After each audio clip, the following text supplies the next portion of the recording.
जो बीत गया उसे सोचा नहीं करते, जो मिल गया उसे खोया नहीं करते।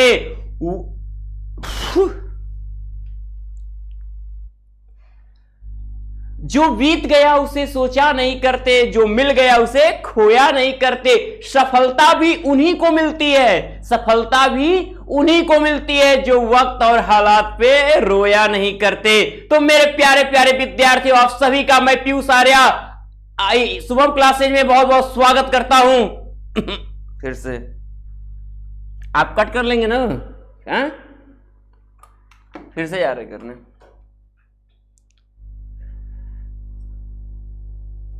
जो बीत गया उसे सोचा नहीं करते, जो मिल गया उसे खोया नहीं करते। सफलता भी उन्हीं को मिलती है, सफलता भी उन्हीं को मिलती है जो वक्त और हालात पे रोया नहीं करते। तो मेरे प्यारे प्यारे विद्यार्थियों, मैं पीयूष सर आप सभी का हिंदी मीडियम के नंबर 1 चैनल शुभम क्लासेज में बहुत बहुत स्वागत करता हूं। तो मैंने कहा कि वक्त और हालात पे रोया नहीं करते। सफलता अगर पानी है तो जो वक्त और जो हालात है, जैसी मेहनत के साथ आप पढ़ रहे हो, अपनी मेहनत को छोड़ना मत, कामयाबी जरूर मिलेगी। इसलिए आज का चैप्टर मैं आपके सामने प्रेजेंट कर रहा हूं, फिगर ऑफ स्पीच। और ये आपके पोएट्री की जान होती है। तो आपको करना क्या है, इस वीडियो को शुरू से लेकर अंत तक देखना है। वीडियो देखने के पहले सबसे पहला काम कि आप इसे लाइक जरूर कर दीजिएगा। तो चलिए मेरे प्यारे विद्यार्थियों, शुरू करते हैं हम फिगर ऑफ स्पीच को। देखिए, आप देख रहे हैं फिगर्स ऑफ स्पीच, जिसे कहते हैं हिंदी में अलंकार। क्या कहते हैं? अलंकार। तो आपके इंग्लिश सिलेबस में 7 अलंकार की चर्चा की गई है, यानी आपको पढ़ने हैं कितने?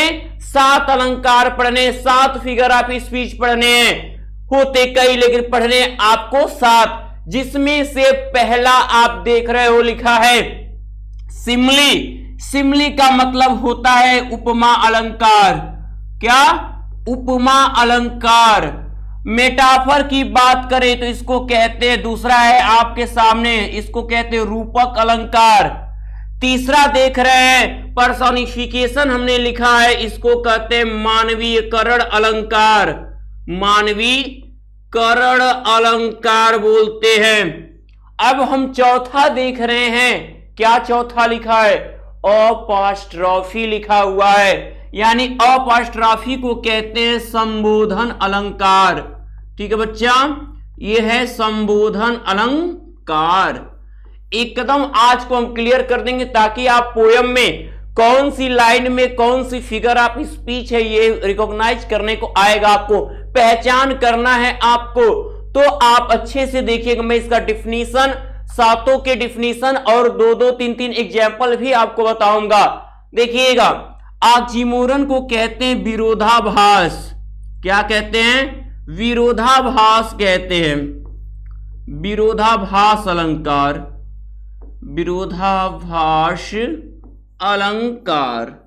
ठीक है। अब इसको हाइपरबोल को कहते हैं अतिशयोक्ति।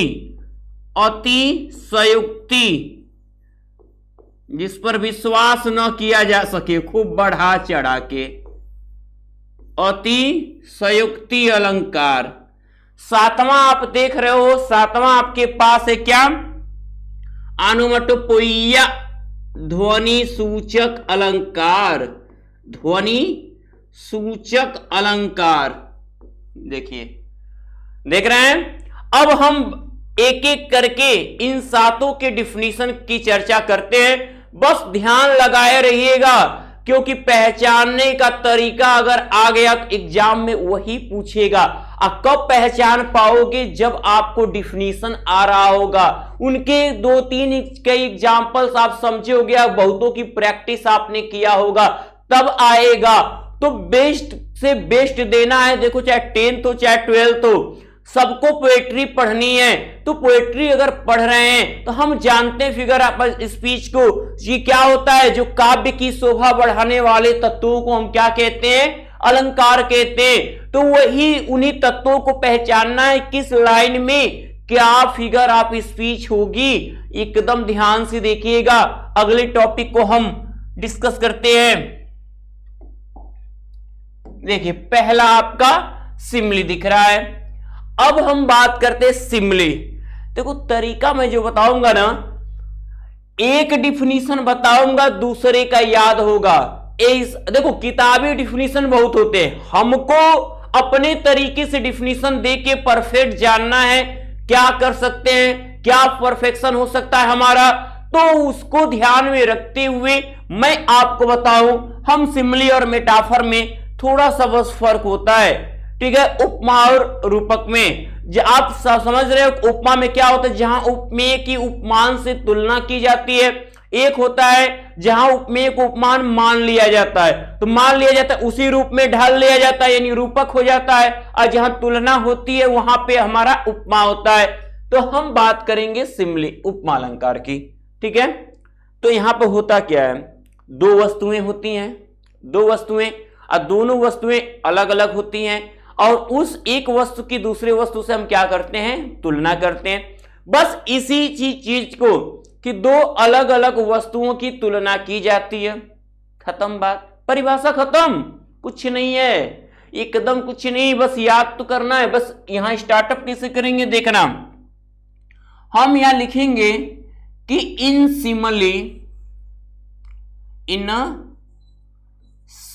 ऐसे ही सब में लिखेंगे इन मेटाफर, ठीक है, इन सिमली, ठीक है ना, in simile two different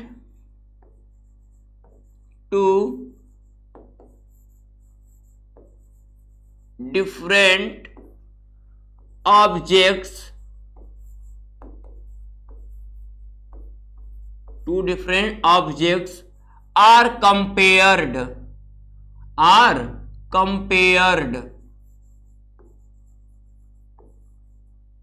are compared, two different objects are compared, ठीक है।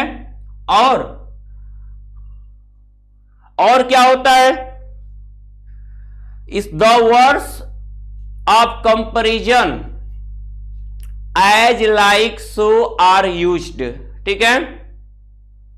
हम लिखेंगे the words of comparison, the words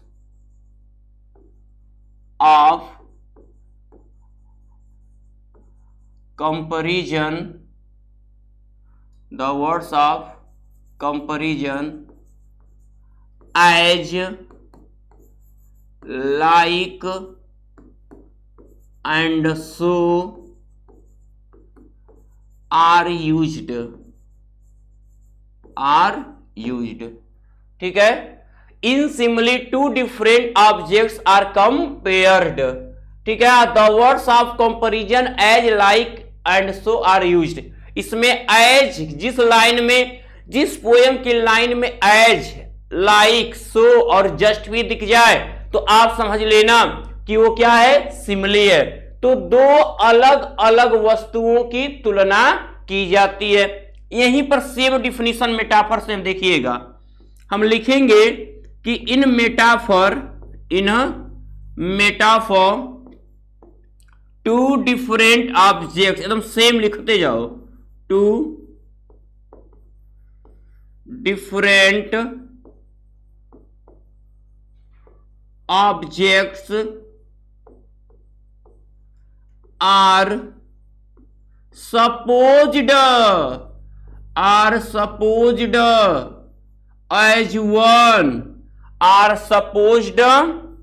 as one, उनको एक मार्क। दोस्तों अगर आप क्लास 9 से 12 तक यूपी बोर्ड के स्टूडेंट हो तो आप सभी के लिए बहुत बड़ी गुड न्यूज़ है, क्योंकि अनअकैडमी के स्पेशल प्राइस वीक में यूपी बोर्ड के सभी कोर्सेज पे 10% एक्स्ट्रा डिस्काउंट मिल रहा है। जितने भी स्टूडेंट देख रहे हैं, अगर आप अपनी कंप्लीट तैयारी करना चाहते हो यूपी बोर्ड एग्जाम 2022 के लिए, तो आपके लिए बहुत सारे स्पेशल बैचेस चल रहे हैं, जैसे क्लास 9 के लिए जिज्ञासा बैच, और क्लास 10 के लिए ऊर्जा बैच, और साथ में क्लास 11 के लिए भी ऊर्जा बैच चल रहा है, और 12th के लिए भी ऊर्जा बैच चल रहा है, जिसमें आपको इंडिया के टॉप एजुकेटर लाइव पढ़ाएंगे। इसमें आपको कंप्लीट नोट्स भी मिलेंगे, तुरंत जैसे ही लाइव क्लास खत्म होगा आप नोट्स डाउनलोड कर सकते हो। आप हर हफ्ते टेस्ट देकर देख सकते हो कि आप कितना प्रिपरेशन कर रहे हो और अभी कितना प्रिपरेशन करना आपको बाकी है। तो जितने भी यूपी बोर्ड के स्टूडेंट हैं, ऐसा मौका आपको नहीं मिलेगा, क्योंकि ये स्पेशल प्राइस ऑफर चल रहा है यूपी बोर्ड के स्टूडेंट के लिए। तो जितने भी स्टूडेंट देख रहे हैं, डिस्क्रिप्शन में मैंने आपको सभी बैचेस का लिंक दिया है, जिस भी क्लास में उस पर क्लिक करके आप इनरोल कर सकते हैं। अगर आप चाहते हो कि आपके फीस से और डिस्काउंट आपको मिले तो आप शुभम UP10 इस कोड को यूज करोगे तो आपको 10% एक्स्ट्रा डिस्काउंट आपके टोटल फीस से देखने को मिलेगा। तो जितने भी स्टूडेंट देख रहे हैं जल्दी से बैच को ज्वाइन करें और अपनी तैयारी शुरू करें। मान लिया जाता है, दो अलग अलग वस्तुओं को एक मान लिया जाता है। और यहां पे आर कंपेयर, जहां आर कंपेयर लिखे हो यहीं पे क्या सपोज्ड एज वन कर दो, सिमली से मेटाफर बन जाएगा। डिफिनीशन याद, दो अलग अलग वस्तुओं की तुलना की जाती है, दो अलग अलग वस्तुओं को आर सपोज्ड एज वन एक मान लिया जाता है। समझ में आया? अब यहां पे आपने लिखा कि the words of comparison as like and so are used. इसमें लिख दोगे कि the words of comparison as like and so are not used, प्रयोग नहीं किया जाता है, यानी सब वही होगा। यानी अगर सिमली से मेटाफर बनाना है तो एज लाइक सो को अगर हटा दोगे ना तो वही सिमली का एग्जाम्पल मेटाफर बन जाता है। कैसे, तो जानने के लिए देखते हैं। इसको लिख सकते हो the words of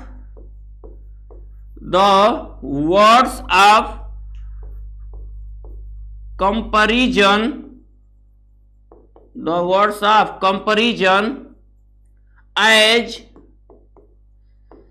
like and so are not used, are not used। ठीक है, देखिए अगर 10th के भी स्टूडेंट अगर इसको देख रहे हैं तो एक बात उनके लिए कि आपको अनअकैडमिक पे मैं सोमवार, बुधवार और शनिवार रात 9 बजे फ्री लाइव क्लास है। और अगर आप प्लस सब्सक्रिप्शन ले रहे हैं तो आपकी जो है मंगलवार, बृहस्पतिवार और शुक्रवार को शाम 5:15 पे आपका लाइव क्लास होगा, फ्री क्लास। सोमवार, बुधवार, शनिवार, ठीक है, वो भी किसी चीज की, आपके SST को मैं अनअकैडमिक पे प्रेजेंट कर रहा हूं, क्लास 10th की। ठीक है, तो रात 9 बजे। अब आइए यहां पे हम एग्जाम्पल की बात कर लें।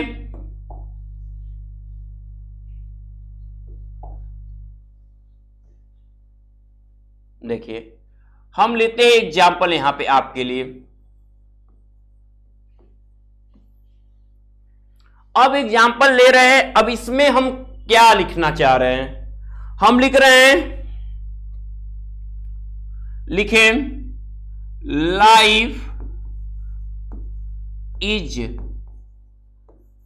लाइक अ ड्रीम, जीवन एक सपने के जैसा है।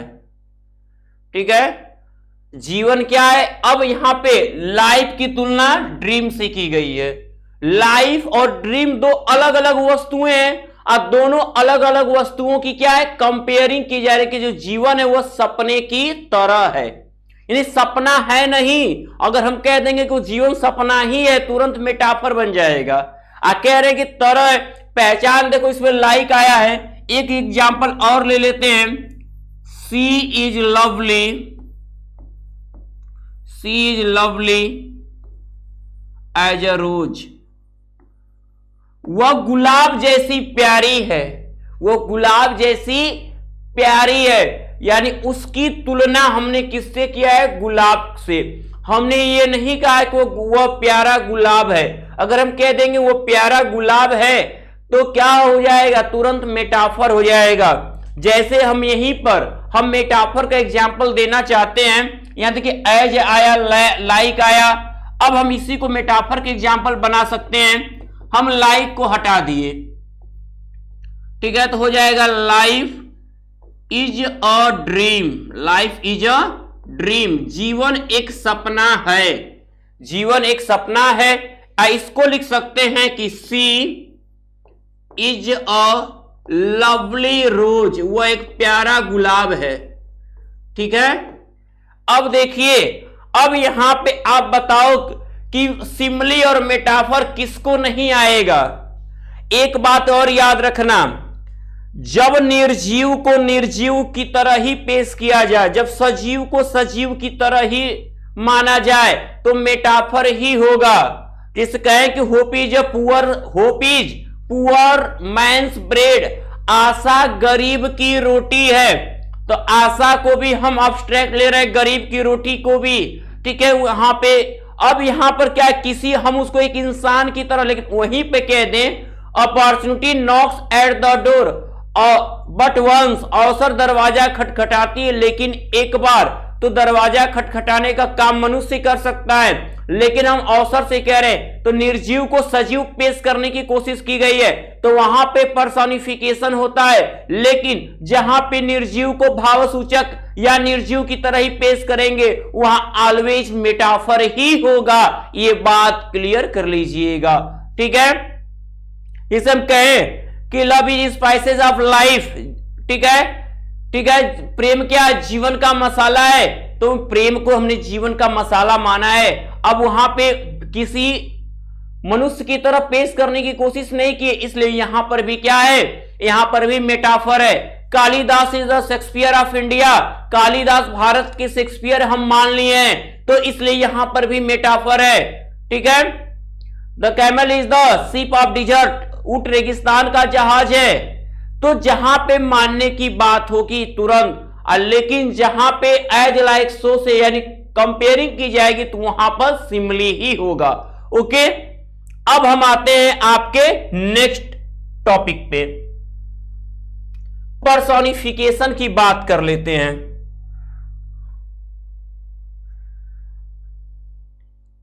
बहुत ही सिंपल डिफिनीशन के साथ हम इसको प्रेजेंट करते हैं।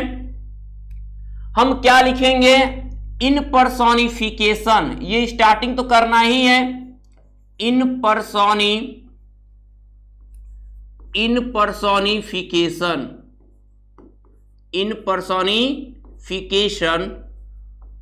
क्या होता है यहां पे चाहे भावसूचक शब्द हो, चाहे क्या नॉन लिविंग थिंग्स हो यानी निर्जीव चीजें हो, उनको ऐसे प्रेजेंट किया जाता है जैसे कि उनके पास जीवन हो, यानी non living things and abstract ideas are represented as they having life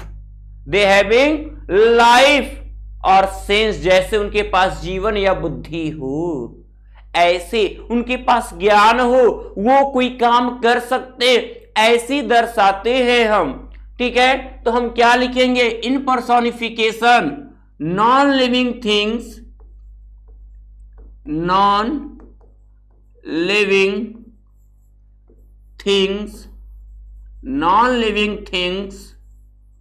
and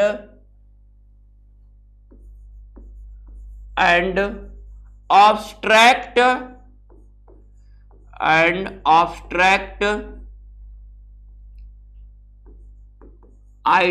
are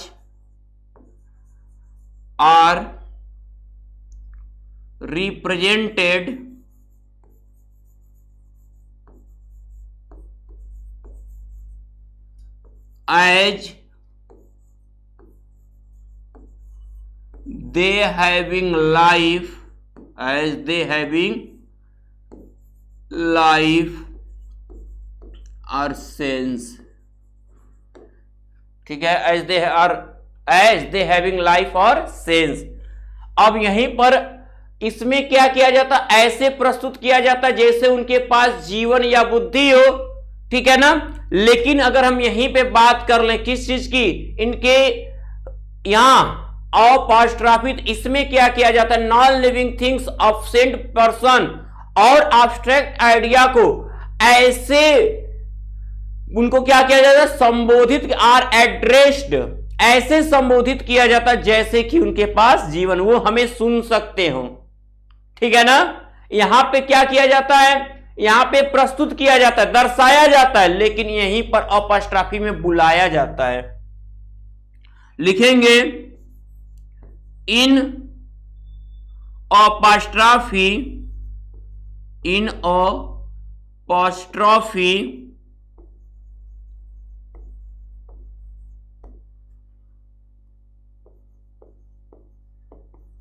non living things, non living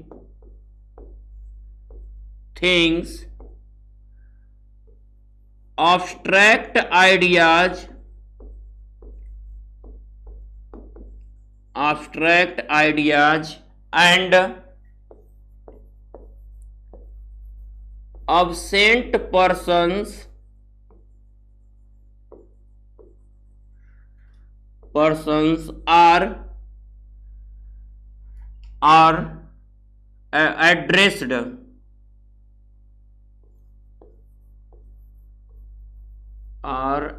संबोधित किया जाता as they having life,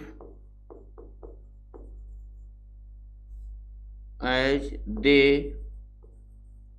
having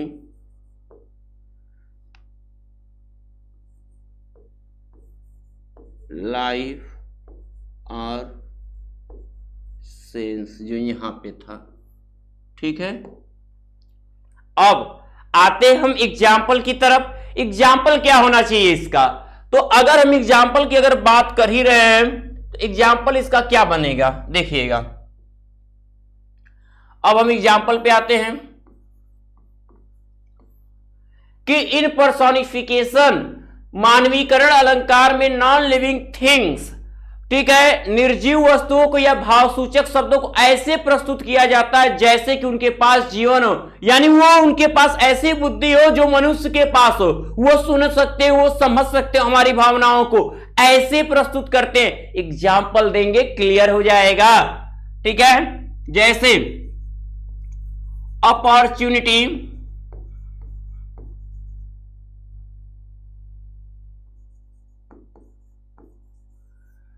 knocks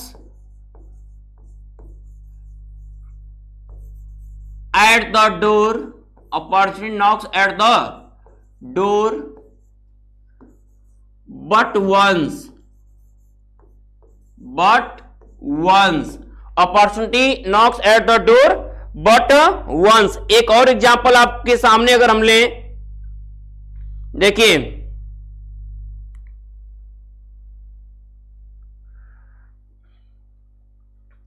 कि अवसर क्या है, एक बार दरवाजा खटखटाती है, अवसर एक बार दरवाजा खटखटाती है। और दूसरा एग्जाम्पल हम क्या ले सकते हैं, truth sits upon a dying man, ठीक है, सच्चाई हमेशा मरते हुए व्यक्ति के ओठों पर बैठती है। तो हम लिख सकते हैं, देखिए यहां पर एग्जाम्पल, और सबसे प्यारा एग्जाम्पल तो ये आप लोग इसको बहुत ज्यादा जानते होंगे, क्या, love is blind, love is blind, प्यार अंधा होता है। अंधा कौन होता है, प्यार। अरे आदमी ना अंधा होगा, तो आदमी यानी मनुष्य अंधा हो सकता है, यहां प्यार को अंधा कहा गया है। तो यहां पर हम क्या कर रहे हैं, किसी एब्स्ट्रैक्ट आइडिया को एक मनुष्य की तरफ पेश कर रहे हैं। तो यहां पे पर्सोनिफिकेशन, अवसर दरवाजा खटखटाती है बट वंस, एक बार दरवाजा कौन खटखटाएगा, हम ही ने खटखटाएंगे, मनुष्य ने खटखटाएगा। यहां अवसर को कहा जा रहा है, तो यहां पर ये क्या होगा, पर्सोनिफिकेशन होगा। अब मैं यहीं पर बात कर लूं, इसमें क्या होता है, प्रेजेंट नहीं किया जाता, बुलाया जाता, ऐसे व्यक्ति को जो मर गया हो ही ना वहां पे, या ऐसे अब भाव सूचक शब्दों को बुलाया जाता, इसमें पहचान है कि उनके बुलाने के बाद कॉमा होगा, ठीक है, वोकेटिव केस के रूप में, या तो संबोधन का चिन्ह होगा, बुला के कोई बात हम कहते हैं। ठीक है, हम कहे जैसे में ओ डेथ, एग्जाम्पल ले ले, इसमें कहें ओ डेथ, हे मृत्यु, ओ डेथ, हे मृत्यु, कम सून, जल्दी आओ, हे मृत्यु जल्दी आओ, मृत्यु सुनेगी, तो हम मृत्यु को बुला रहे हैं, ऐसे जैसे वो सुन लेगा। ठीक है, तो जब हम किसी ऐसे चीजों को बुलाते हैं जो क्या वो सुन ही नहीं सकता, भाव सूचक शब्दों को हम संबोधित करके प्रयोग करें, वहीं पर अपॉस्ट्रॉफी होता है। और अगर उनके साथ कोई बिना बुलाए ऐसे उनको प्रेजेंट करें, तो वहां पे हमारा क्या होता है, पर्सोनिफिकेशन होता है। अब हम यहीं पे कहें ओ फ्रीडम, ओ फ्रीडम, हे आजादी, हे आजादी, why are you so happy, why are you so happy, हे आजादी तुम इतनी खुश क्यों हो, हे आजादी तुम इतनी खुश क्यों हो। आजादी सुनेगी? नहीं सुनेगी। तो यहां पर भी क्या हो गया? अपॉस्ट्रोफी। ठीक है, ऐसे ही बहुत से एग्जाम्पल आपके हैं। ठीक है, आप O Julius Caesar where is your victory, तुम्हारी विजय कहां है? जूलियस सीजर तो मर चुका है, कहां से सुनेगा, वो तो अब्सेंट पर्सन है। हम महात्मा गांधी को ही अपनी बात बताए तो क्या हमारे महात्मा गांधी जी सुनेंगे? नहीं सुन सकते। तो ऐसी चीजों पे जहां पे अब्सेंट हो, नॉन लिविंग थिंग्स हो, या किसी भी भाव सूचक शब्द को हम संबोधित करके कोई बात कहते हैं, वहां पे अपॉस्ट्रोफी होता है। चलिए आते हैं नेक्स्ट टॉपिक पे। अगला है हमारा ऑक्सीमोरन और हाइपरबोल। ऑक्सीमोरन में की अगर हम बात कर लें तो ऑक्सीमोरन में विरोधाभास अलंकार क्या होता है? ठीक है, यहां पे दो अलग अलग वस्तुओं में क्या होता है? अपोजिट सेंस रखते हैं। ठीक है, दो अलग अलग चीजें क्या है? अपोजिट सेंस रखते हैं। ऐसे शब्द होंगे जिनके अलग अलग अर्थ होंगे। तो यहां अब लिखेंगे कि in oxymoron, in oxymoron, in oxymoron two, in oxymoron two opposite, two opposite quality, two opposite qualities are added, are added to the same thing, are added to the same thing. ठीक है, oxymoron में क्या होता है? विरोधाभास में दो विपरीत गुणों को, टू अपोजिट क्वालिटी, दो विपरीत गुण आर एडेड बताए जाते एक ही वस्तु के बारे में। जहां जब एक ही व्यक्ति या वस्तु के बारे में दो विपरीत गुण बताए जाए तो वहां पर हमारा क्या होता है? ऑक्सीमोरन होता है। जैसे एग्जाम्पल हम लें, देखना एग्जाम्पल हम लें तो यहां पे हम क्या, बहुत ही, दिस इज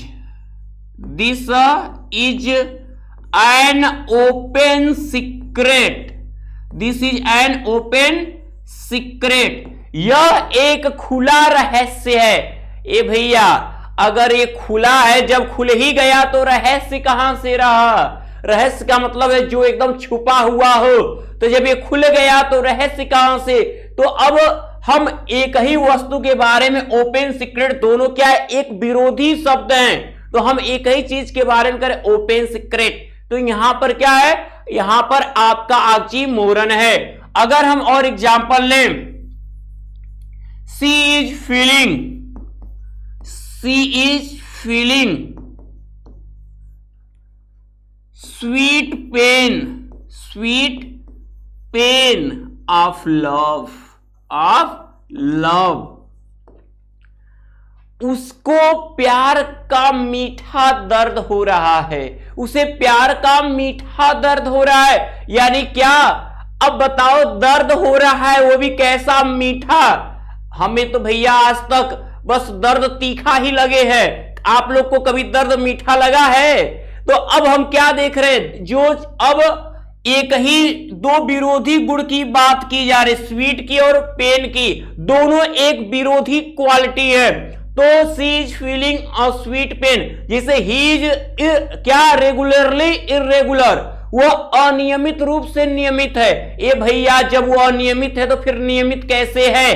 तो ये सब चीजें, जिसे डॉक्टर के पास की बात करते लोग कहते हैं डॉक्टर साहब आई है बस स्वीट पेन, मुझे मीठा दर्द हो रहा है। तो डॉक्टर भी कहता है मतलब वह मीठा क्या? हल्का हल्का। ठीक है, तो वही बात है।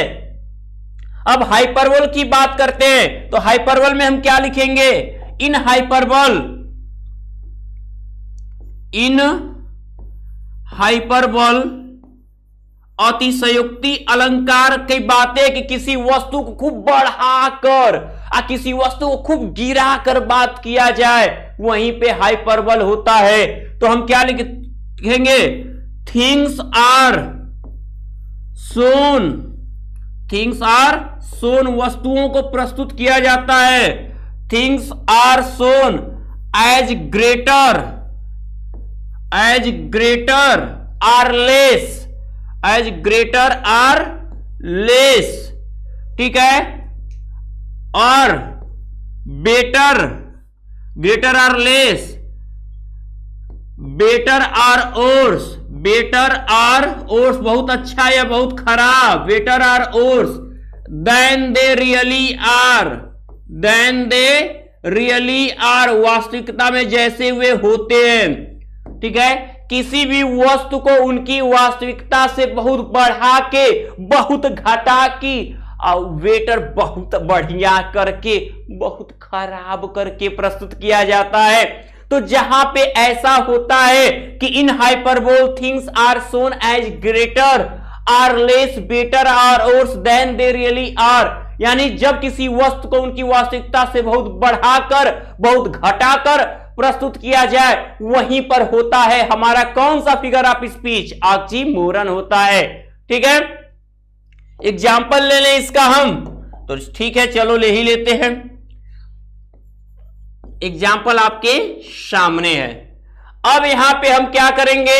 एग्जाम्पल में क्या ले सकते हैं बताइए?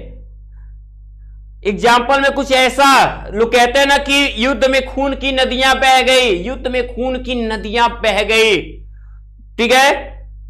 Reverse of blood, reverse of blood, reverse of blood flowed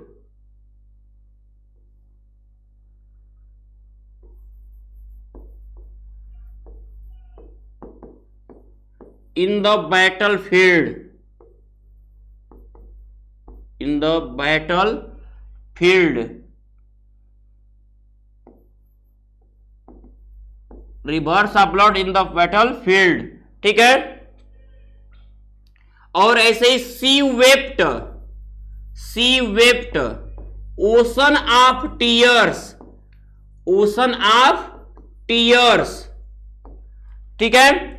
युद्ध में खून की नदियां बह गई, rivers of blood flowed in the battlefield, युद्ध में खून की नदियां बह गई। अरे भाई खून तो बहते हैं, इतना तो नहीं बहते हैं कि नदी ही बह जाए। सी वेप्ट ओशन ऑफ टीयर, वह समुद्रों आंसू रोई। अरे भैया रोई होगी, हम मानते हैं रोई होगी, क्या इतना रो देगी कि खूब एकदम पूरा समुद्र बन जाए? अगर कई एक बार पूछा गया तो कहा कि नहीं सर हम तो गिलास उठाए, हमारा तो थोड़ा सा गिलास भी नहीं भरा। अरे कोई नापता है क्या? तो सी वेप्ट ओशन ऑफ टीयर्स, वो समुद्रों आंसू रोई। तो यहां पर भी क्या है, बढ़ा के बात की गई, तो यहां पर भी आपका हाइपरबोल होगा। आते हैं आगे, कौन सा? अनोमटोपोइया, अनोमटोपोइया यानी सातवां है भैया, अनोमटोपोइया ध्वनि सूचक अलंकार। तो यहां पे क्या करना है, ये क्या करता है? The sound suggest the sense or meaning in hyperbole. Definition बहुत क्लियर है इसका। इन देखिए, in onomatopoeia, in अनोमटोपोइया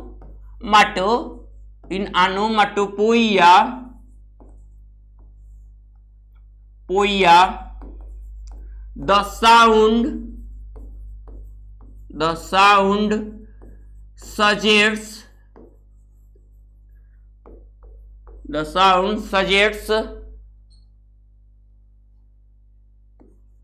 sense or meaning।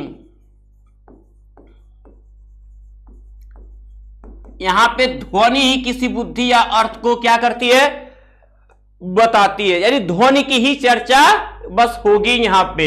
जैसे एग्जाम्पल इसका ले लें, देखना एग्जाम्पल इसका ले हम,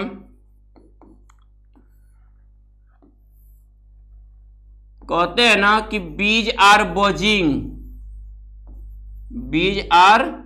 बजिंग, मधुमक्खियां भनभना रही हैं। द स्नेक आर हिसिंग, सांप फुफकार रहे हैं। तो यहां पे जहां पे साउंड की बात होगी वहां पे क्या होगा, ऑनोमाटोपोइया।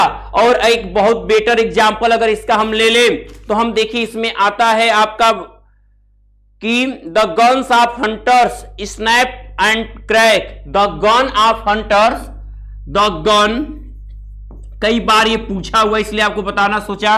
The gun of hunters, the gun of hunters snap and crack, snap and crack. क्या शिकारियों की बंदूक क्या हुई, चटकी और टूट गई। यानी क्या यहां पर क्या हुआ, यहां पर भी ऑनोमाटोपोइया। तो अब आप जान लो कि कितना जहां पे भी साउंड की बात, द किड्स म्यू, बिल्ली क्या, बिल्ली मिमियाती है। तो यहां पर भी क्या होगा, ऑनोमाटोपोइया। तो आप यहां पर जितना जब भी साउंड की बात करें, जानवर की बात करें, चाहे दरवाजों की बात की खुलने की बंद होने की, द बम ब्लास्ट, तो ब्लास्ट भी तो एक धमाका है, तो वहां पर भी ऑनोमाटोपोइया। तो अब जान गए कि अब कैसे आपको फिगर ऑफ स्पीच क्लियर करनी है, हर लाइन आपको। तो शुरू से लेकर अंत तक जिसने भी इस वीडियो को देखा है लाइक करते गए हैं और लाइक अभी भी कर रहे हैं, और ज्यादा से ज्यादा कमेंट करिए आप लोग वीडियो कैसी लगी है, और ज्यादा से ज्यादा लाइक और शेयर भी करना ही है आपको। तो मेरे प्यारे विद्यार्थियों, आज की वीडियो देखने के बाद अब जो लोग अभी तक शुभम क्लासेज को सब्सक्राइब नहीं किए पहले सब्सक्राइब कर लें, बेल आइकन जरूर प्रेस कर लेंगे। तब तक के लिए गुड लक।